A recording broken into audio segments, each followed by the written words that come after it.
Hello students, গরমের ছুটিতে তোমরা তোমাদের গ্রীষ্মকালীন প্রকল্প যেটা সেটা করছো। প্রায় গরমের ছুটি শেষ হয়ে এলো আর কিছুদিন পর। তো তোমরা জানো আমাদের ম্যাট্রা মধুসূদন পাল চৌধুরী স্কুলে কিছুদিন আগে আমরা একটা টেলিস্কোপ করেছি এবং সেই টেলিস্কোপ নিয়ে আমাদের আকাশ দেখার কথা ছিল। তো যে কোনো কারণেই হোক, মাঝখানে নির্বাচন, আবহাওয়ার এত প্রতিকূল অবস্থা, সেই জন্য এখনো পর্যন্ত আমরা ওই সামার ক্যাম্প বলে যেটা করব ভেবেছিলাম সেটা সবার জন্য করা হয়নি। তো যাই হোক, আমরা অতি শীঘ্রই এই ক্যাম্পটা করে উঠব। কিন্তু তার আগে টেলিস্কোপ জিনিসটা কি, টেলিস্কোপ অর্থাৎ যে দূরবীক্ষণ যেটাকে বলা হচ্ছে, দূরবীক্ষণ জিনিসটা কি সেটা আমরা একটুখানি জেনে নেব। এখন তোমাদের বলেছিলাম যে যেদিনকে আমাদের টেলিস্কোপ বসানো হয় সেদিনকে সবাইকে আমরা জায়গা দিতে পারিনি। তো এর পরের যে ক্যাম্পটা হবে, যারা ইচ্ছুক তারা তোমরা নাম এন্ট্রি করতে পারবে, আমাদের ক্যাম্পটা হবে। তো দূরবীক্ষণ ব্যাপারটা আমরা একটুখানি জেনে নিই। তোমাদের যাদের ইন্টারেস্ট তারা নিজেরা, আমি ভিডিও শেষে তোমরা দেখতে পাবে, আমি একটা মানে সহজ উপায়ে একটা দূরবীক্ষণ তৈরি করা শেখাবো, সেটা তোমরা নিজেরা বাড়িতেই তৈরি করতে পারবে। তো ব্যাপারটা কি, তাহলে চলো একটুখানি জেনে নিই। এখন দূরবীক্ষণ জানতে গেলে প্রথমে আমাদের যেটা জানতে হবে সেটা হচ্ছে আমরা কোনো জিনিসকে বড় দেখি বা ছোট দেখি কেন না, আমরা দেখি কি করে? আমরা দেখি আমাদের চোখের সাহায্যে। এই দেখো, একটা ছোট্ট করে আমি একটা চোখ আঁকার চেষ্টা করেছি। আমাদের চোখের ভেতরটা অনেকটা এইরকম। আমরা যেটা চোখের শুধু বাইরেরটা দেখতে পাই সেটা অনেকটা এইটুকু এরিয়া, শুধু এইটুকু এরিয়াটা আমরা বাইরেরটা দেখতে পাই, কিন্তু ভেতরটা এতটাই বড়। তো সেই চোখের ভেতরে এই পেছনের অংশটাকে রেটিনা বলা হয়। এটা তোমরা জীবনবিজ্ঞান ক্লাসে তোমরা আরও চোখ সম্বন্ধে ভালো কিছু পড়বে। আমার যতটুকু দরকার আমি ততটুকু একটা উল্লেখ করে যাচ্ছি। এই পেছনের দিকগুলোকে বলা হয় রেটিনা। তো এই রেটিনায় দুটো কোষ আছে, রড কোষ আর কোন কোষ বলে। ওরা নার্ভ সেল, ওরাই, ওদের উপর যদি কোনো প্রতিবিম্ব পড়ে ওরা সেন্স করে তখন আমাদের ব্রেনে ওরা ওই সিগন্যালটা পাঠায়। তো ওই রড কোষ কোন কোষের উপর, এই যে দেখো আমি এখানে একটা বস্তু রেখেছি, সেই বস্তুটার প্রতিবিম্ব কি, প্রতিবিম্ব সহজ ভাষা আমি সবার জন্য ভিডিওটা করেছি, যে করার চেষ্টা করছি যে 7, 8, 5, 6 সবাই যাতে বুঝতে পারে, 9, 10। তো প্রতিবিম্ব কিভাবে গঠিত হয় না, ধরো এইটা একটা বস্তু, এই বস্তুটার আমি একদম সব থেকে কর্নারের, মানে প্রথমে মাথার দিকের একটা আর একটা পায়ের দিকের, এই দুটো রশ্মি যেখানে গিয়ে পড়ছে সেখানে যে প্রতিবিম্বটা তৈরি হচ্ছে সেটাকেই আমরা, সেখানে যে ছবিটা তৈরি হচ্ছে তাকেই আমরা বলবো প্রতিবিম্ব। এর মাঝখানেও রশ্মি আছে, কিন্তু আমরা সেটা নেব না, আমরা দুটো এক্সট্রিম মানে দুটো প্রান্তের রশ্মি নিয়ে আমরা সাধারণত আলোকীয় যন্ত্রপাতিগুলোকে বর্ণনা করার চেষ্টা করি। দেখো তাহলে এটা একটা মাথার রশ্মিটা এখানে গিয়ে পড়েছে আর পায়ের রশ্মিটা এখানে যেরকম যাচ্ছে এটা অক্ষ বরাবর সেটাকে রেখেছি। তাহলে এই বস্তুটার প্রতিবিম্ব তৈরি হচ্ছে এইটা। এখন এই বস্তুটা চোখে যে কোণটা তৈরি করেছে, এই যে কোণটা, কোণ অ্যাঙ্গেল, সেই অ্যাঙ্গেলটা কত না, এই অ্যাঙ্গেলটা দেখো, এইটাকে আমরা একটা থিটা একটা অক্ষর দিয়ে, এ বি সি তোমরা যা খুশি বলতে পারো, থিটা অক্ষর দিয়ে বলেছি। এখন এই কোণটা, এই কোণটা যা, আর এর উল্টো দিকের যে কোণ, এই কোণটাও তাই, এটা আমরা জ্যামিতি থেকে জানতে পারি। এখন তাহলে এই যে প্রতিবিম্বটা তৈরি হয়েছে, এই প্রতিবিম্বের আকারটা কত হবে না, এটা একটা জ্যামিতিক ফর্মুলা আছে, যে বৃত্তের কোনো অংশের এই যে দূরত্ব, এটা সমান হচ্ছে এর যে ডায়ামিটার বা এর রেডিয়াস ইন্টু এই কোণটা, থিটাটা। বুঝতে পারলে? তাহলে এই প্রতিবিম্বের আকারটা কতটা হবে সেটা আমরা বুঝতে পারবো। এখন কথা হচ্ছে এই কোণটা যতটা বড় হবে,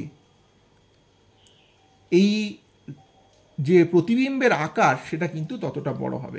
কেন বললাম না, চলো আমরা একটা এঁকে দেখি। দেখো এই সামনে এখানে এটা ছিল, এবার এটা একটু সামনের দিকে আমি করে দিলাম, একই আকার রাখলাম, বস্তুটা রাখলাম একই আকার, বস্তুটা একই আকার রাখলাম। এবার এর যে কোণটা, সেই কোণটা দেখো এটার সঙ্গে এটা আমি কানেক্ট করলাম,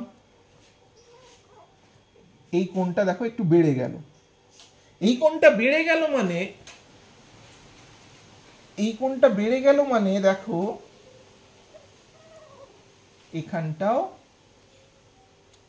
প্রতিবিম্ব যেটা গঠিত হলো সেই প্রতিবিম্বের আকারটা দেখো যেন বেড়ে গেল। কেন না, কোণটা বেড়ে গেছে আর দেখো প্রতিবিম্বের আকারটা, কিন্তু বস্তুর আকারটা দেখো আমি সেম রেখেছিলাম। তাহলে ব্যাপারটা হচ্ছে আমরা কোনো জিনিসকে কখন বড় দেখব না, যখন এই কোণটা বড় হবে। এই কোণটার একটা নাম আছে, এই কোণটাকে বলা হয় বীক্ষণ কোণ। এই কোণটাকে বলা হয় বীক্ষণ কোণ। তাহলে বীক্ষণ কোণ যদি বড় হয় তাহলে কোনো আমরা জিনিসকে বড় দেখি, আর বীক্ষণ কোণ যদি ছোট হয় তাহলে আমরা কোনো জিনিসকে ছোট দেখি। এখন তোমাদের আমি একটা কোশ্চেন করি, চাঁদ আর সূর্য তোমরা আকাশে দেখো, তো চাঁদ আর সূর্যকে তোমরা আকাশে কেমন দেখো? তোমরা উত্তর দেবে প্রায় কাছাকাছি একই রকম গোলাকার লাগে, মানে খুব বড় ছোট কোনোটাকেই লাগে না। কিন্তু বাস্তব যেটা সেটা কি বলতো, চাঁদের তুলনায় সূর্য প্রায় 400 গুণ বড়, কিন্তু আমরা সমান দেখি কেন? উত্তর কিন্তু এটার মধ্যেই লুকিয়ে আছে। উত্তর যে এটার থেকে এটা অনেক বড়, চাঁদের থেকে এটা ধরো আমি ধরলাম এটা চাঁদ, সূর্য হলো এখানে, এটা 400 গুণ বড়। এইটা ধরো এখানে একটা সূর্য আছে, এখানে সূর্য আছে, সূর্যটা এত বড় চাঁদের থেকে, কিন্তু সূর্যটা যে কোণ করছে, বীক্ষণ কোণ যে করছে, এই যে বীক্ষণ কোণটা, এই বীক্ষণ কোণটা সূর্য যেটা করছে চাঁদও সেটা করছে, সেই জন্য আমাদের চোখ দুজনকে প্রায় সমান দেখছে। আমাদের চোখ দুজনকে প্রায় সমান দেখছে, এটা বড় হওয়া সত্ত্বেও আমাদের চোখ দুজনকে প্রায় সমান দেখছে। এখন টেলিস্কোপ তাহলে কি করছে? এই যে দেখো এখানে আমার একটা টেলিস্কোপ, তোমাদের আমার একটা বাড়ির ছোট টেলিস্কোপ এটা। এই টেলিস্কোপ এখন কি করছে না, টেলিস্কোপ কোনো জিনিসকে বড় করে দেখায় না। টেলিস্কোপ কি করে, দূরের যে জিনিসটা আছে সেই জিনিসের একটা প্রতিবিম্ব আমার চোখের কাছে এনে সৃষ্টি করে, যাতে ওই বস্তুটা আমার চোখে যে কোণটা করছিল, টেলিস্কোপটা কি করছে, আমার চোখের কাছে প্রতিবিম্বটা তৈরি করার জন্য ওই বীক্ষণ কোণটাকে বাড়িয়ে দিচ্ছে, ফলে আমি বস্তুটাকে বড় দেখছি। তাহলে সবকিছুই হচ্ছে এই বীক্ষণ কোণের জন্য। টেলিস্কোপ কোনো জিনিসকে তাহলে বড় করে দেখায় কি করে?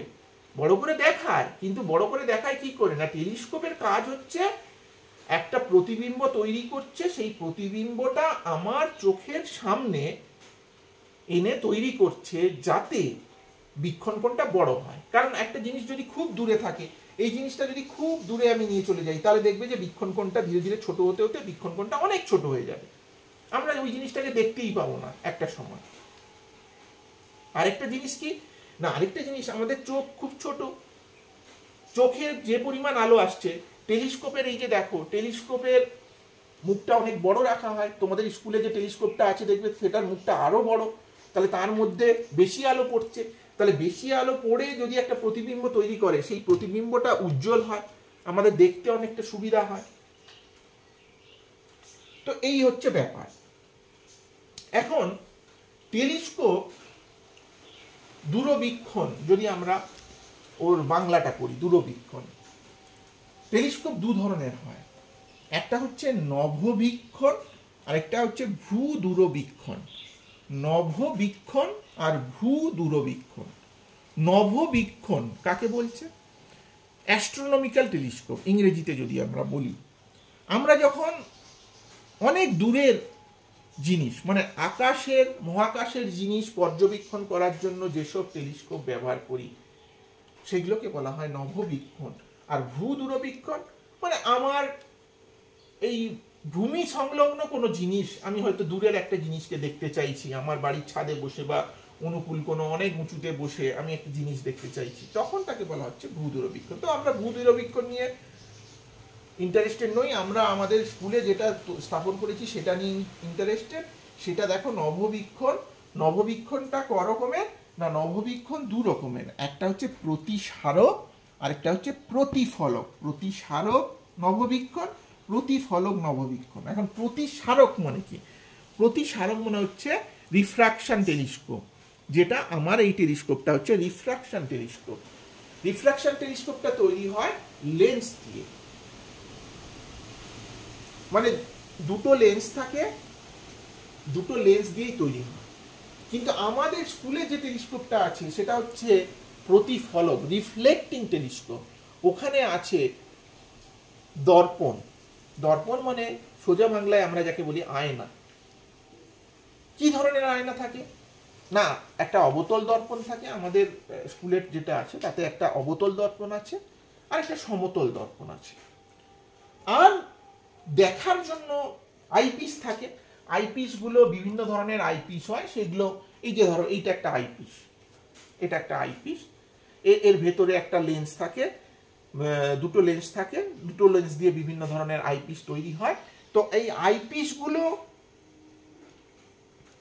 বিভিন্ন রকম ভাবে তৈরি হয়, সেগুলো আমাদের এখন জানাটা অতটা জরুরি নয়, আমরা পরে জানবো যখন আরও আমরা টেলিস্কোপ সম্বন্ধে দক্ষ হয়ে যাব।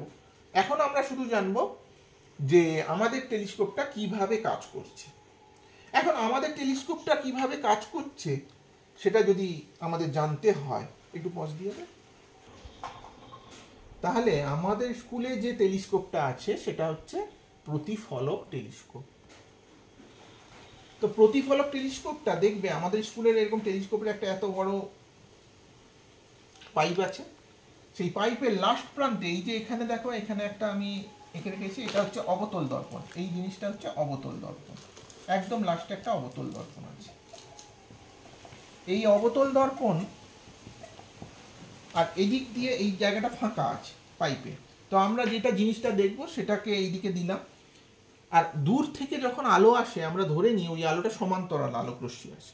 তো ওই সমান্তরাল আলোক রশ্মি এই পাইপের মধ্য দিয়ে প্রবেশ করে অবতল দর্পণে পড়লো।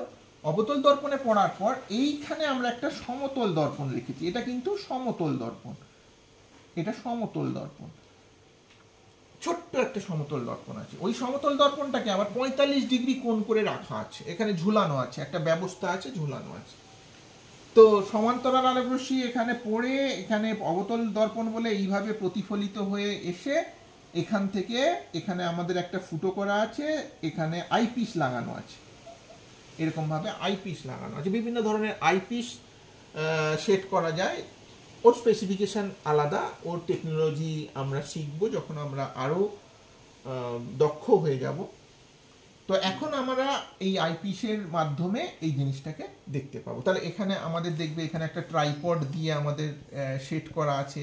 ট্রাইপডটাকে আমরা ভালো করে শক্ত করে ফিট করে তারপর আমরা এই মুখটাকে আমরা যে জিনিসটা দেখতে চাই সেই জিনিসটার সাহায্যে এটা আমরা দেখতে পারি। তো এই যে দেখো এইখানকারও দেখো, এই যে এইটা হচ্ছে ট্রাইপড। আমাদের স্কুলে বড় এরকম ট্রাইপড আছে, ট্রাইপডের সাহায্যে এখানে এই দেখো ট্রাইপডের এটাকে আমরা কন্ট্রোল করে এটাকে ওঠানো নামানো করতে পারি। আমরা যে জিনিসটাকে দেখব তার দিকে এটাকে ফোকাস করে তারপর আমরা এখানে ফোকাস করতে পারি। এই যে এখানে দেখো, এই এখানেও ফোকাস, এখানে এই জিনিসটাকে আমরা বাড়াতে পারি, এই জিনিসটাকে বাড়াতে কমাতে পারি, কারণ বিভিন্নভাবে আলোক রশ্মিকে আমরা সেট করে যেখানে আমাদের আমরা স্পষ্ট দেখতে পাবো সেইখানে আমরা রাখবো। এখন ব্যাপার হচ্ছে, তো এই তো গেল বাইরের ব্যাপারটা। এবার তোমাদের বাড়িতে তোমরা সুবিধার জন্য তোমাদের আমি একটা সহজ টেলিস্কোপ তৈরির আমি আজকে একটা কৌশল বলে দিচ্ছি। বাজারে যে আতস কাঁচ পাওয়া যায় না, বাজারে ওই আতস কাঁচগুলো তোমরা গিয়ে কিনবে, বেশি দাম নয়, 10 টাকা 15 টাকা 20 টাকার মধ্যেই পাওয়া যায়। তো আতস কাঁচগুলো এরকম দেখতে হয়।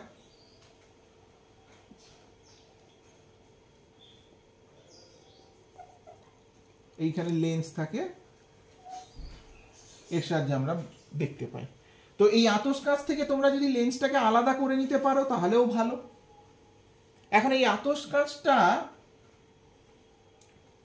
ফোকাস দূরত্বটা বের করতে হবে। কি বের করতে হয়? ফোকাস দূরত্ব। আচ্ছা, ফোকাস দূরত্ব জিনিসটা কি তোমরা পরে বুঝবে, কারণ 5-6 ছেলেরা বুঝতে পারবে না, 9-10 ছেলেরা হয়তো বুঝতে পারবে। আমি ফোকাস দূরত্ব কি করে বের করে সেটা বলে দিচ্ছি। আতস কাঁচটাকে নিয়ে কোনো সূর্যের রশ্মির সামনে ধরবে। আমরা সাধারণত দেখবে আতস কাঁচ দিয়ে অনেকে খেলার বসে ওই কাগজ পোড়াই। তো কাগজ পোড়ানোর সময় কি করি না, আতস কাঁচটাকে এরকম ধরি, আতস কাঁচ দিয়ে সূর্যের রশ্মিগুলো আসে, সূর্যের রশ্মিগুলো এসে একটা জায়গায় দেখবে একটা পয়েন্টে মিট করে, একটা পয়েন্টে মিট করে দিলে এইখানটায় বেশিক্ষণ ধরে রাখলে এখানে যদি একটা কাগজ রাখো সেটা জ্বলে যায়। তো এখন তুমি যে উচ্চতায় আতস কাঁচটা ধরেছো আর যেখানে কাগজটা রেখেছো সেই দূরত্বটা একটা স্কেলের সাহায্যে কারুকে মেপে দিতে বলবে, বাড়ির কারুকে বলবে মেপে দিতে। এই যে দূরত্বটা, এই দূরত্বটাই হয়ে গেল ফোকাস দূরত্ব। এই যে ফোকাস দূরত্ব কিন্তু এই দূরত্বটা। এবার কি করবে, এই রকম দুটো আতস কাঁচ নেবে, একটা এরকম পাইপ নেবে, কার্ডবোর্ডের তৈরি পাইপ হোক বা প্লাস্টিকের পাইপ হোক, যেরকম হোক পাইপ, সেই পাইপের একদিকে একটা আতস কাঁচ দেবে, আরেকটা আতস কাঁচ কি করবে, আরেকটা আতস কাঁচের ফোকাস দূরত্বটা বের করলে, তাহলে দুটো ফোকাস দূরত্বকে যোগ করবে। টোটাল ফোকাস দূরত্ব কি হবে না f1 প্লাস f2, দুটো ফোকাস দূরত্বকে যোগ করবে। যোগ করে যেটা পাবে, ধরো এইটা পেলে তুমি 10 সেন্টিমিটার, এইটা পেলে 20 সেন্টিমিটার, তাহলে পাইপটার দৈর্ঘ্য হবে কত? পাইপটার দৈর্ঘ্য হবে 30 সেন্টিমিটার। আর দুটো আতস কাঁচ যদি একই রকম কিনতে পারো তাহলে অবশ্যই দুটো আতস কাঁচের ফোকাস দূরত্ব প্রায় কাছাকাছি হবে। ধরো এটা তুমি বের করলে 20 সেন্টিমিটার ফোকাস দূরত্ব, তাহলে এই পাইপটার দৈর্ঘ্য তখন কি হবে? 20 প্লাস 20 40 সেন্টিমিটার, তাহলে এই পাইপটার দৈর্ঘ্য হবে 40 সেন্টিমিটার। এবার এই পাইপটার দুপাশে তোমরা কি করবে, ওই কাঁচটাকে আটকে দেবে। যদি একটুখানি ভেতরে প্রবেশ করানো যায় ভেতরে প্রবেশ করাবে, দিয়ে সেলোটেপ দিয়ে ভালো করে আটকে দেবে যাতে কাঁচটা বেঁকে না যায় বা পড়ে না যায়। কারণ কাঁচটাকেও পাইপের সঙ্গে সোজাসুজি থাকতে হবে। এরকম যদি পাইপ হয় তাহলে আতস কাঁচগুলো যেন এরকম সোজাসুজি থাকে, আতস কাঁচগুলো যেন বেঁকে না যায়। এই হয়ে গেল তোমাদের টেলিস্কোপ। ওই টেলিস্কোপ দিয়ে তোমরা দেখবে অনেক দূরের জিনিসকে তোমরা দেখতে পারবে কাছে। তাহলে সহজ উপায়ে তোমরা বাড়িতে তৈরি করে নিতে পারবে টেলিস্কোপ। তারপরে আমরা আমাদের স্কুলে তো টেলিস্কোপ রয়েছে, সেই স্কুলের টেলিস্কোপ নিয়ে আমরা দূরের আকাশ পর্যবেক্ষণ করব অতি শীঘ্রই। তার আগে টেলিস্কোপ কি জিনিসটা তোমাদের একটু বুঝিয়ে দিলাম। ভালো থেকো সবাই, আবার দেখা হবে।